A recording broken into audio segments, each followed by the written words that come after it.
Panorama Empresarial, programa de noticias y análisis del acontecer empresarial y económico, tanto de Puerto Rico como del mundo. Es desarrollado por la Facultad de Empresas de la Universidad Interamericana de Puerto Rico, Recinto Metropolitano. Saludos a todos y bienvenidos a un nuevo programa de Panorama Empresarial. Recuerden que este programa va dirigido a ustedes, por lo tanto les solicitamos que se suscriban a nuestro canal, le den like y pueden enviar sus comentarios y opiniones al email que aparece en pantalla. Hoy lo vamos a dedicar a hablar de Colombia, un país muy cercano a Puerto Rico. En Puerto Rico hay una importante comunidad de colombianos viviendo, es la tercera comunidad de inmigrantes residiendo en la isla. En los últimos años ha habido un incremento del acercamiento entre los dos países debido al flujo de turismo que ha ido de Puerto Rico a ese país, Colombia, gracias a la conexión aérea que Avianca ha abierto, que ha garantizado un vuelo todos los días a la semana. Pero hoy vamos a hablar un poco, no vamos a hablar desde un punto de vista turístico, ¿no? Vamos a hablar un poco de la realidad de Colombia actualmente. Y para eso tenemos aquí a nuestro invitado, Leonardo José Pacheco, profesor de la Universidad Simón Bolívar de Barranquilla, Colombia, y que es invitado de la Universidad Interamericana de Puerto Rico, Recinto Metropolitano. Bienvenido, Leonardo, a nuestro programa Panorama Empresarial. Muchas gracias, profesor. Bueno, yo quiero comenzar hablando un poco de tu ciudad. Barranquilla es una de las 3 ciudades caribeñas, ¿no? Así es. De Colombia, ¿no? Es donde yo puedo entender que puede haber unas similitudes entre Colombia y Puerto Rico. ¿Qué me puedes hablar al respecto? Sí, bueno, en primer lugar, gracias por su invitación, profesor. Sí, Barranquilla es una de las 3 ciudades capitales de la costa de Colombia y es uno de los principales destinos industriales, comerciales de la costa atlántica. Barranquilla es conocida como la Puerta de Oro de Colombia, debido a que hace muchos años, finales de los 1800, principios de los 1900, cerca de Barranquilla comenzaron a llegar los inmigrantes a nuestro país, un sitio que hoy se conoce como Puerto Colombia, que está a unos 10, 15 minutos de Barranquilla, y que por allí fue creciendo y fue entrando todos esos inmigrantes que venían buscando, digamos, una oportunidad. Barranquilla actualmente es una de las ciudades que más ha crecido a nivel industrial, comercial, turístico. Es un sitio muy atractivo para invertir en nuevos negocios. La industria está creciendo mucho. ¿Uno que más ha crecido, pero comparado en todo Colombia o en relación a las otras 2 ciudades caribeñas, del Caribe colombiano? Bueno, en comparación con las otras 2, sí. Cada una de estas ciudades tiene su punto fuerte. Cartagena, no se puede negar, lo turístico, que comparte mucho con la imagen del viejo San Juan, acá, por las murallas. Santa Marta también, una bahía muy importante a nivel de América. Digamos que los 3 son puertos. Cada puerto se mueve en un enfoque, digamos, particular. Pero Barranquilla está haciendo, digamos, mucha inversión en la infraestructura de la ciudad. Tenemos empresas incluso que ya cotizan en la Bolsa de Nueva York, como es el caso de una empresa llamada Tecnolas, que es una de las empresas más representativas actualmente en nuestra ciudad y que le ha traído beneficios. Digamos, se ha preocupado mucho en las últimas administraciones por tratar de vender a la ciudad como un punto turístico, no solamente inversionista, sino también, incluso hasta aspiramos en un momento a pensar en la Fórmula 1, como sede de la Fórmula 1. Sí, sí, correcto. Entonces, claro, no todo es perfecto, tiene sus puntos a mejorar, tema de seguridad, que es un factor que está atacando fuertemente a la ciudad y, bueno, muchas ciudades en Colombia, en mi país. ¿Cuáles serían los sectores económicos más importantes de Barranquilla? Bueno, dentro de los sectores industriales más importantes, pues definitivamente el comercio es fundamental. El comercio, Barranquilla es muy comercial, digamos, el sector textil es muy fuerte, la industria ve en la exportación un factor fundamental para el crecimiento.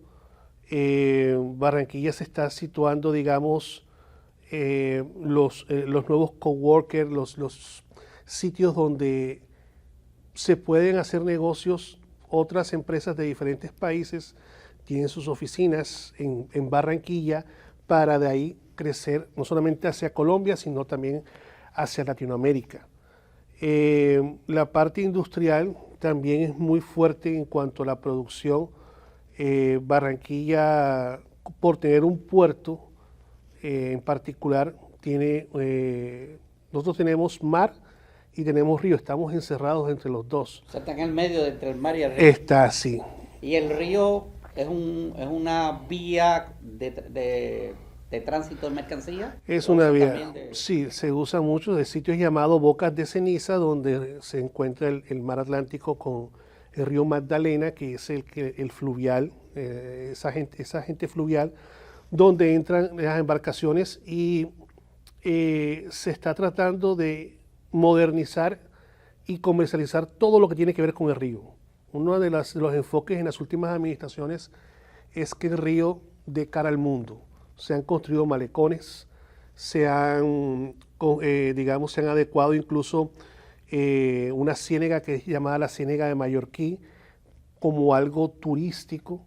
O sea, se está tratando de volver la mirada hacia el río como algo turístico y algo nuestro, algo que tú puedes un fin de semana ir no solamente en auto, en el malecón, sino que puedes hacer tour por el río digamos, estos buses fluviales. Haces un recorrido por todo el río de Boca de Cenizas hasta los puertos, y es algo que está funcionando. Incluso no solamente desde el punto de vista como atractivo visual, desde el punto de vista deportivo, se hacen muchas competencias de caminatas, de carreras. Desde el punto de vista gastronómico, ya el malecón en Barranquilla es un punto gastronómico, se llama Caimán de Río, y también hay muchos puestos de comida alrededor que han dinamizado la visita. Todos los días en el malecón hay personas desde las 4 de la mañana, 5 de la mañana haciendo ejercicio, hasta las 8 de la noche, 9 de la noche, y dependiendo del día, pues se ha pensado mucho en los niños, se ha pensado mucho en las familias. Entonces, digamos que Barranquilla a nivel de infraestructura ha avanzado bastante. Vuelvo y te digo, hay puntos que hay que mejorar. Hablas de la seguridad ahorita. Sí. ¿Realmente hay un problema con eso, con la seguridad? El tema de seguridad es, digamos, a nivel nacional. Unas ciudades más fuertes que otras. No podemos tapar el sol con una mano. Colombia sufrió por mucho tiempo, y eso todo el mundo lo sabe, problemas con el narcotráfico. Pero a medida que ha avanzado el tiempo, han llegado otras formas de violencia o de inseguridad. Ahora se habla de bandas, ahora se habla de clanes, incluso al parecer hemos copiado de otros países la forma de hacer violencia. No quiero mencionar ninguno para no ofender. Claro. Y pues también se está atacando mucho, se está trabajando mucho con el tema de la extorsión a comerciantes, que es un factor que es real. Para que ya se vive eso. Sí, ya digamos, quizás en los últimos 4 años se han hecho ya varias marchas de los comerciantes, incluso deciden cerrar un día el comercio como protesta a todo esto, sobre todo demandando por parte de ayuda del distrito, de la administración, demandando ayuda. Entonces, en esta nueva administración que empezó este año, no solamente la parte policial ha salido a la calle, sino que también la parte del ejército también ha salido a la calle en ciertas fechas específicas y días específicos para reforzar, para que la gente se sienta segura.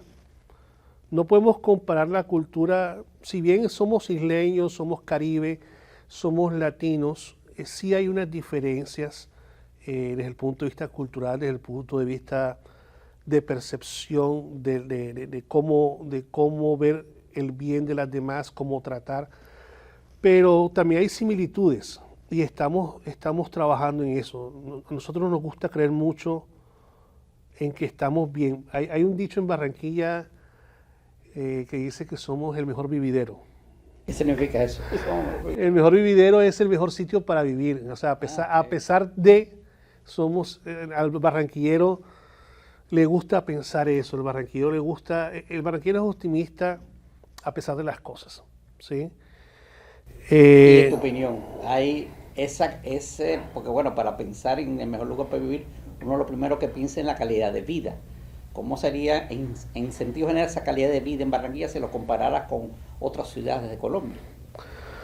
Bueno, en general el colombiano siempre es dado a una expresión que nosotros tenemos llamada el rebusque. El rebusque es, no hay un trabajo formal, me invento el trabajo, ¿ya?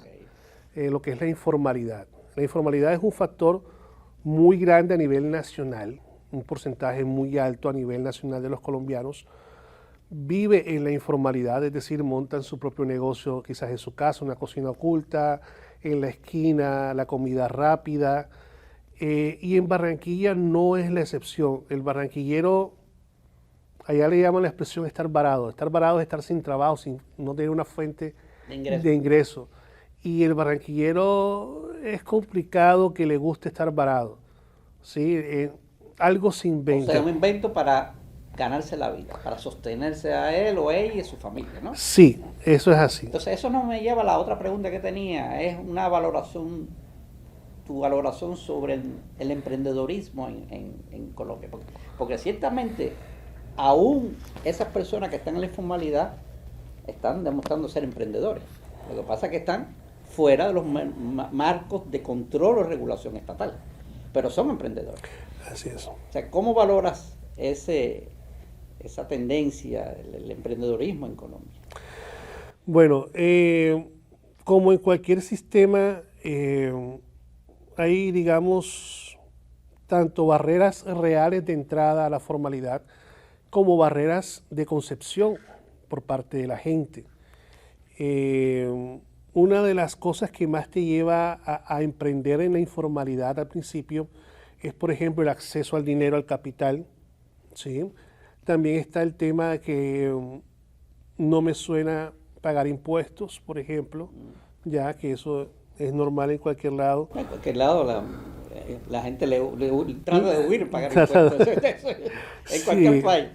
Pero aquí, no sé cómo le dicen aquí cuando llega la época de pagar impuestos, de rendir, ¿no? La planilla, es pagar la dolorosa. La dolorosa. La dolorosa.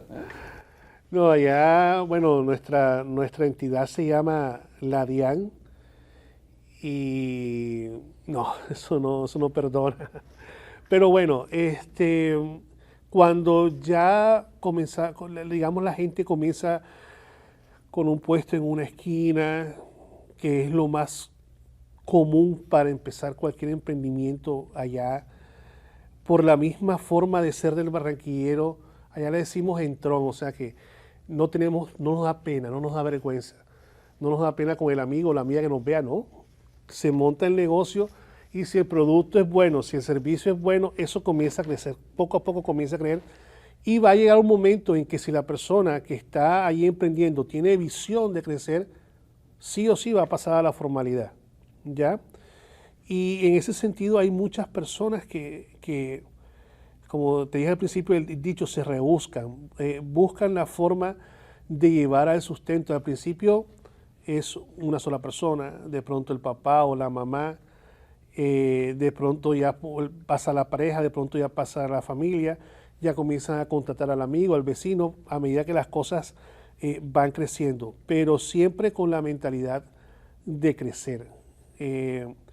Sí, hay veces que no se consigue trabajo, eso es cierto, ya sea por la preparación de la persona o porque quizás no hay oportunidad, aunque el mismo Estado tiene entidades descentralizadas, una de ellas es llamada el SENA, que es el Servicio de Enseñanza Nacional del Aprendizaje, el cual ofrece constantemente vacantes para puestos a nivel nacional. Pero también está la gente que o no sabe o prefiere hacer las cosas de forma diferente a su manera para poder subsistir y para poder crecer. Yo conozco muchos casos de emprendimiento, tanto de jóvenes en la universidad, allá en mi Universidad Simón Bolívar, que en el programa de Administración de Empresas en la facultad promovemos eso, como gente cotidiana que emprende. Yo, pues cuando empecé a estudiar mi pregrado, que aquí es subgraduado, yo comencé vendiendo dulces a la cafetería de la universidad, a los puestos de confitería que estaban fuera, que vendían cuando los estudiantes salían. Es un ejemplo de emprendimiento, claramente. Y así, yo cuando veo estudiantes que llevan un frasco vendiendo dulces, galletas, yo me acuerdo que yo hacía eso y ven, yo te compro, así sea para apoyarte, y van saliendo. Pero como te digo, el barranquillero es complicado que se quede varado, como decimos nosotros. Saliendo un poco de Barranquilla y ya pensando como Colombia, como país, sí. El marco legal regulatorio del Estado colombiano favorece el desarrollo de estos emprendimientos.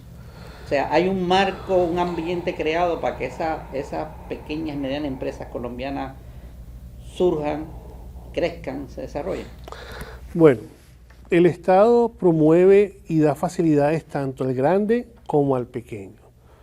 Dependiendo del tipo de sector, para los grandes pues habrá el hotelero, el tema de las zonas francas, hay una excepción de impuestos por un tiempo mientras se establece. En el pequeño, las cámaras de comercio de cada ciudad forman un papel muy importante. Las agremiaciones ofrecen capacitaciones, ofrecen la forma de poder conseguir los recursos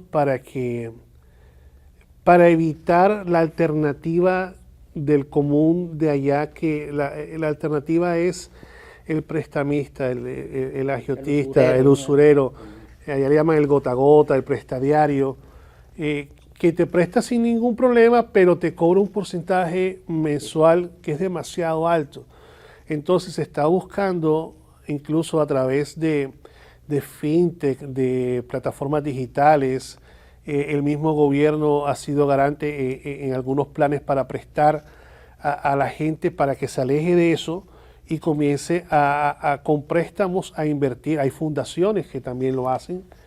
¿El Estado como tal no tiene un banco estatal que ayuda a darle capital a esos empresarios emergentes o no? Promueve y es garante en muchas ocasiones. Pero no tiene un brazo financiero como tal estatal, ¿no? Ahí hay un banco que es el Banco Central, el Banco de la República, que es el Banco Central, pero no es la función como tal. En un tiempo sí existió como banco que prestaba, que todo esto, pero ahora se enfoca más en el manejo de la moneda, del intercambio, de la balanza comercial, pues el tema del valor del peso frente a lo macro.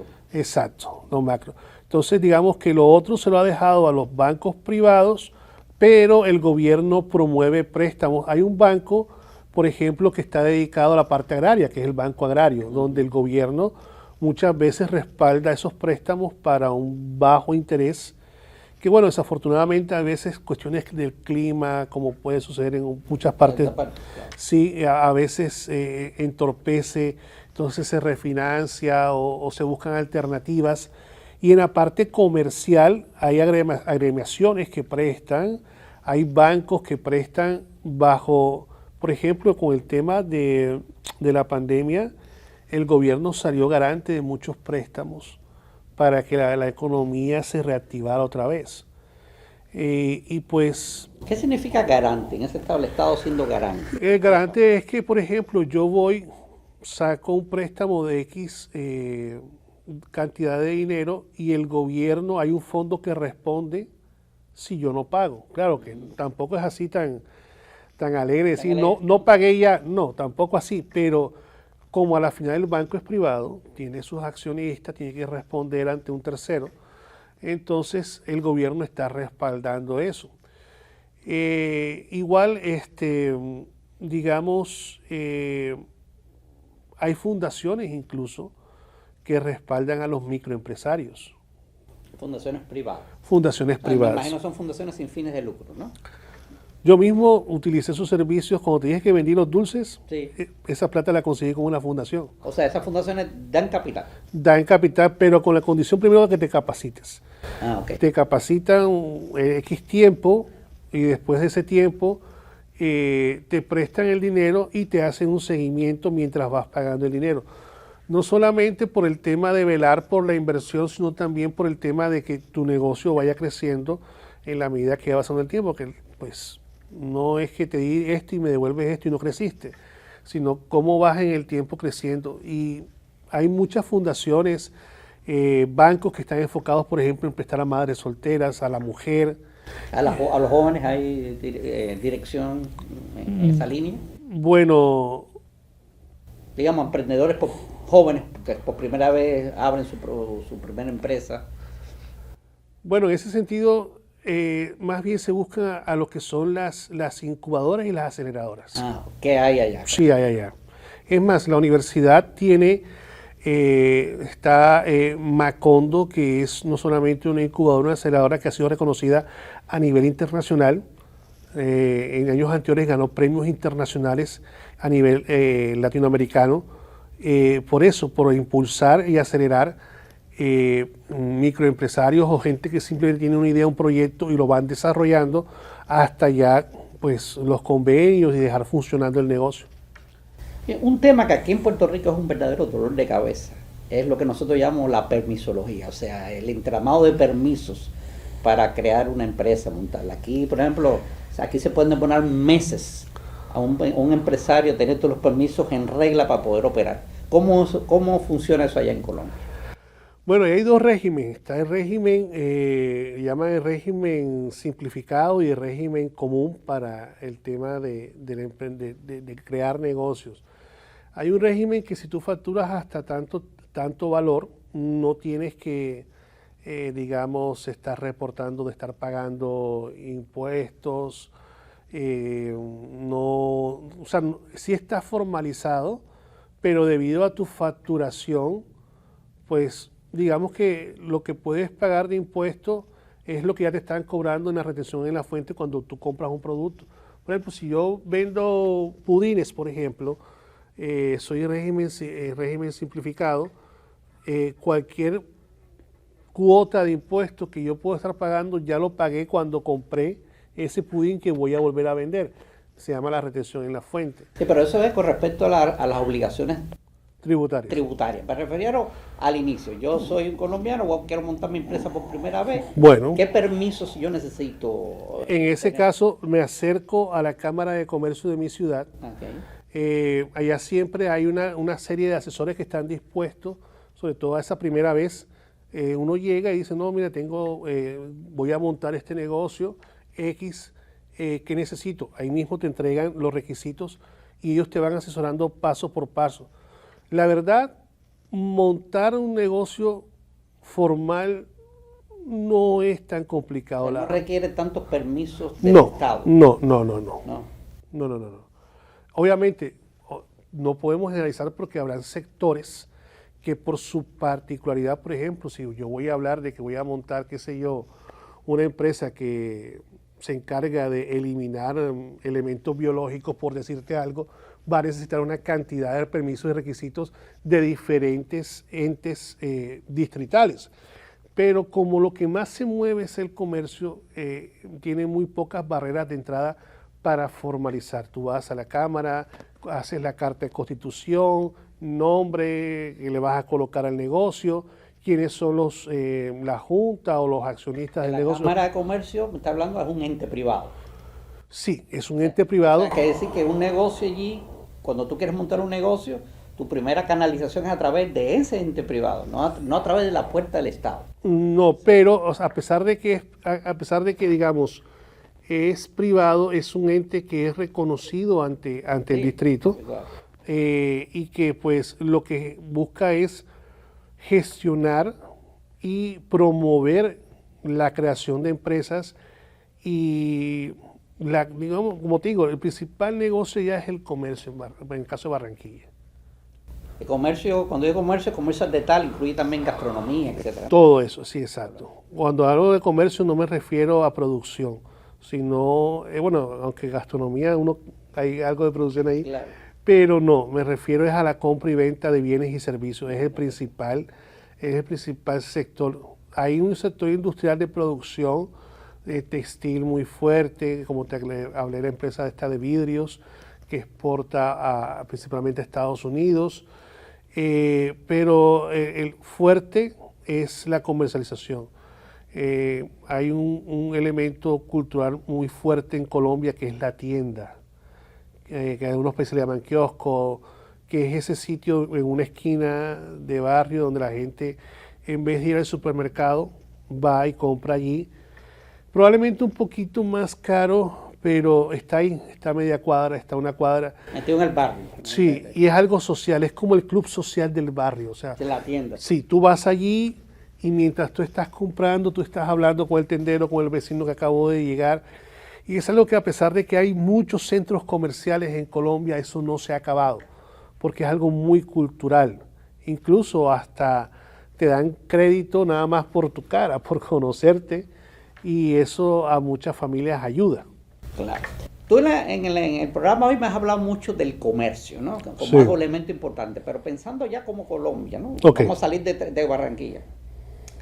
¿Cuáles son los sectores económicos más importantes del país? Bueno, el país... Digo, yo pienso que el comercio es importante, Sí. ¿no? Pero más allá del comercio. Bueno, sin duda Colombia es conocido por el tema del café, es un aspecto muy fuerte, la exportación de café, flores, banano, es algo muy O fuerte, sea, eso es agricultura. agricultura. Ok. Y obviamente, como muchas economías, quizás en Latinoamérica, actualmente, aunque no es la visión del actual gobierno, actualmente dependemos del petróleo como fuente principal de captación de ingresos, de O recursos. sea, Colombia es un gran exportador de petróleo. Somos exportadores, pues Venezuela por excelencia siempre fue el de la zona, pero Colombia es un exportador muy fuerte de petróleo. Y pues Me habrías hablado de zona franca, hay manufactura también. sí, en la zona franca mucho lo que es el textil, las camisas, ropa, es muy común, sobre todo utilizan mucha mano de obra de madres, cabeza de hogar, de pronto madres solteras, por decirlo de alguna forma. Es quizás la mano de obra que más utilizan, pero no es la única. Ahora, en los últimos años han habido el crecimiento de muchas zonas francas o muchos tipos de zonas francas. Casi siempre se pensaba en la zona franca, la que está cerca del puerto, la que está cerca del río o cerca donde se puede exportar fácilmente, pero no, ahorita hay otros tipos de zona franca que ya están a las afueras de las ciudades, lejos de esos puertos, pero que son zonas francas, porque están creciendo. Hay zonas francas que tienen que ver, por ejemplo, con el tema del cemento, la producción de cemento, del acero. O sea, estamos hablando de manufactura compleja. Porque es que el sector, por ejemplo, el sector de la construcción es un sector que dinamiza mucho la economía en Colombia, ¿ya? Entonces, somos un país que depende ahorita mucho, por no decir todo, del petróleo, pero sí hay otros ingresos, agricultura, la economía se mueve con el tema de la construcción. El actual gobierno está pensando en promover el turismo como una alternativa para ir saliendo de la economía, como dicen, de los combustibles fósiles, como lo dice el actual gobierno. Pero turismo hay fuerte, ¿no? O sea, Colombia realmente es un país que atrae turistas, ¿no? Sí, es un país que atrae turistas. Cartagena, en la costa, pues tenemos Cartagena, la misma Barranquilla, Santa Marta, Medellín, pues está la capital Bogotá. En el Pacífico tenemos a Cali, que también está cerca del otro puerto del Pacífico, que es el puerto de Buenaventura, que es, digamos, el puerto digamos, del sur del país. Y son esas economías, sí, el turismo es fuerte, pero el asunto es que una de las propuestas del actual gobierno es que no es solamente que sea el fuerte, sino que sea el más fuerte de todos. Y es complicado porque actualmente todavía dependemos del petróleo. Es un tema que ha sido polémico, sobre todo porque ahorita en Colombia es la primera vez que gobierna la izquierda, por no decir siempre, por nunca siempre había pasado esto, aunque sí hay gobiernos que han sido de pronto de izquierda en el pasado, pero hace muchísimos años y no era algo tan marcado como lo puede ser ahora. Y pues dentro de sus planes o de sus propuestas de gobierno estaba esto, la descarbonización, ya no depender más de los combustibles fósiles, del carbón, del petróleo, promover más el turismo. Lo que sucede es que cuando tú llevas 40, 50, 60, 100 años, por decir algo de una forma un poquito exagerada, dependiendo de una sola forma de ingreso, decir que en 4 años vas a cambiar a otra, es un poco complicado. No te voy a decir que no se pueda, pero es un poco complicado. De la noche a la mañana es casi imposible. Es complicado. Yo espero que Colombia no cometa en ese sentido el error que ha cometido, por ejemplo, a muchas islas del Caribe. Yo le llamo son economías de exclusión, es decir, se han especializado en un tipo de producto y han descartado otros productos y otras áreas de exportación o de generación de capital para el país, cuando tú tienes la posibilidad de mantener una diversificación de las fuentes de ingresos, ¿no? Claro. O sea, ciertamente hay toda una conciencia ecológica a nivel mundial que va dirigido a esto que tú planteas, ¿no? Tratar de depender menos de los combustibles fósiles. Pero el petróleo todavía sigue siendo un producto primario que genera buenos financiamientos. Bueno, ¿por qué no pensar en sigo dependiendo del petróleo en menor proporción, le doy más espacio al turismo, le doy más espacio a otras exportaciones? Y tú tienes una economía con financiamiento más diversificada, ¿no? Claro, eso es, digamos, si tú eres el gobierno y esto es lo que piensas hacer, listo, pero debe haber una transición, ¿ya? Y es una de las cosas que más reprocha la derecha de Colombia, y es eso, pensar que de la noche a la mañana se puede lograr, es que es imposible. Incluso en algún momento se habló de suspender nuevos contratos de exploración y de explotación.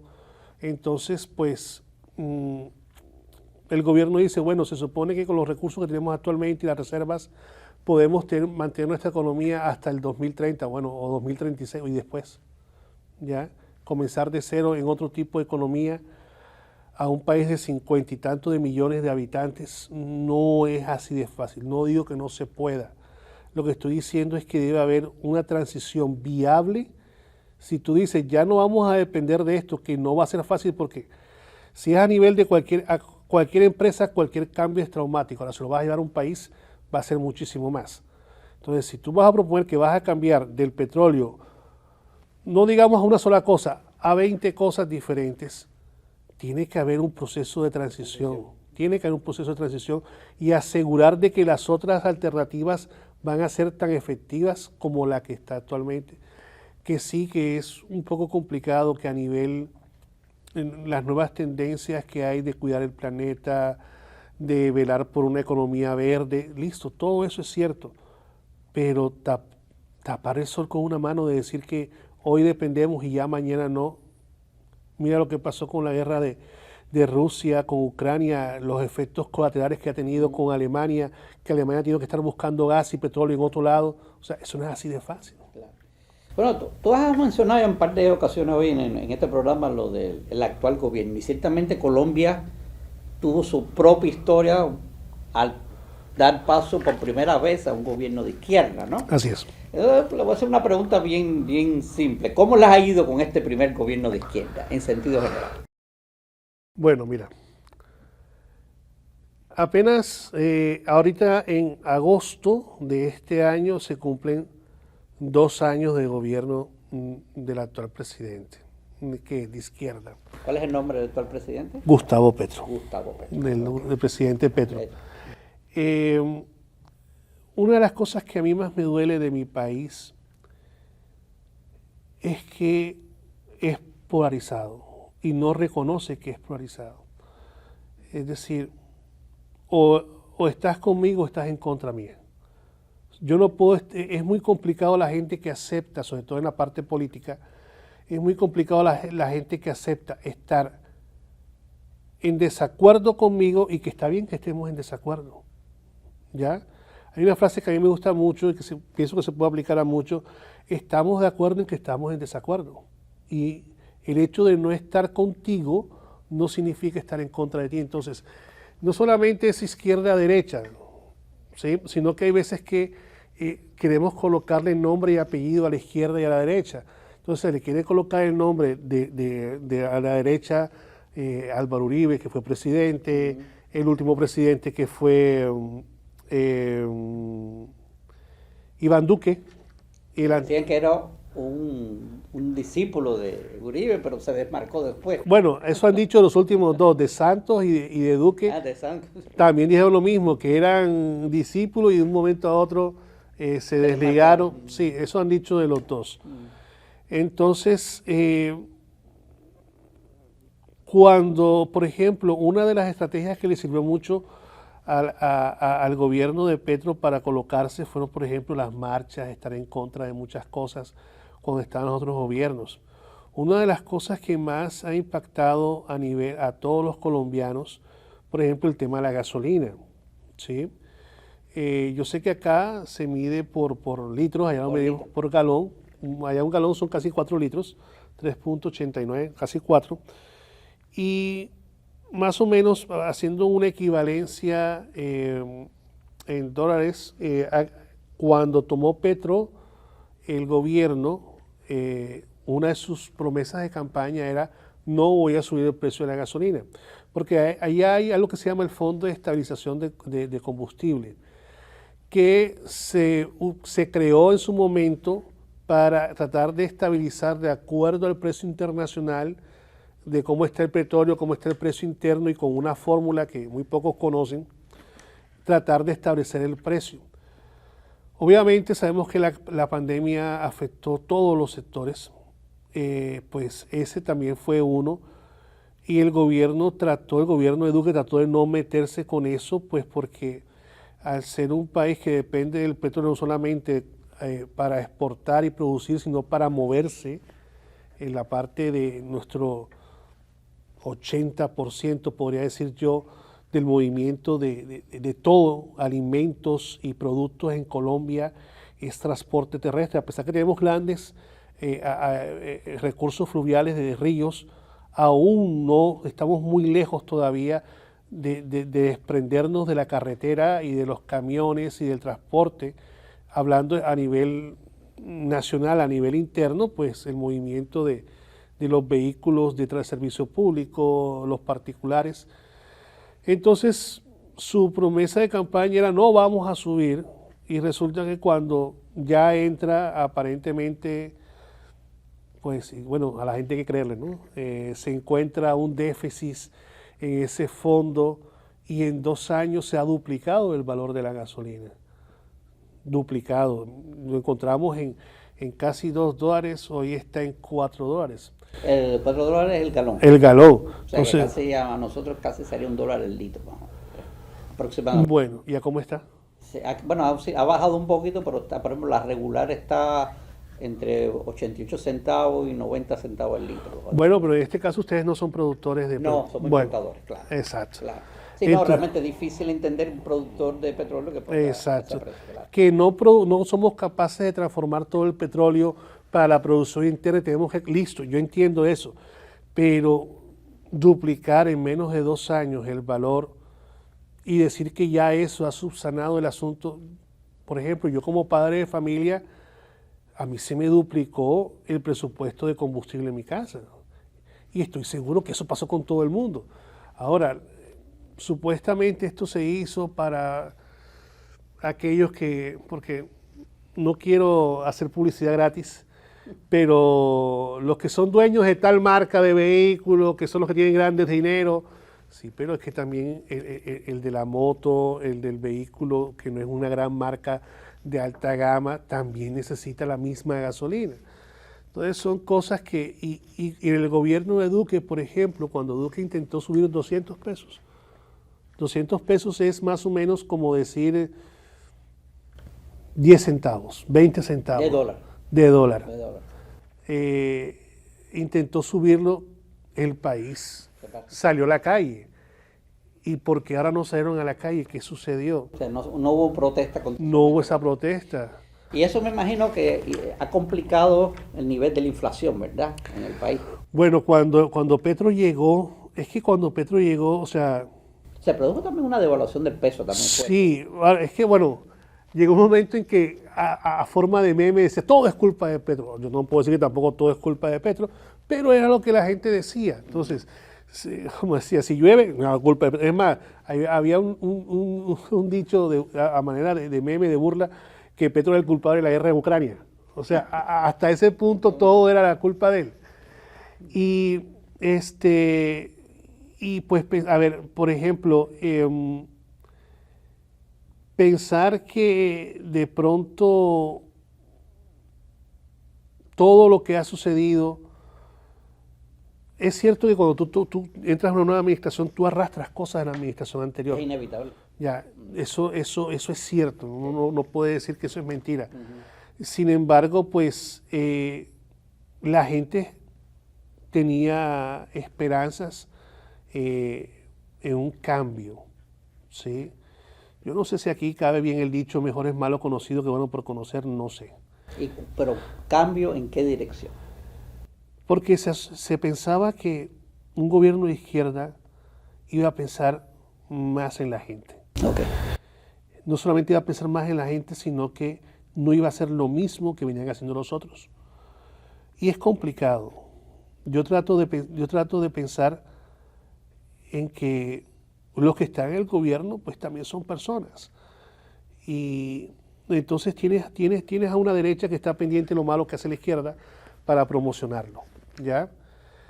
Y al parecer hay como que una izquierda que no promociona mucho lo bueno que hacen, ya, porque si han hecho cosas buenas. Yo decir que Colombia se acabó, no, eso es mentira.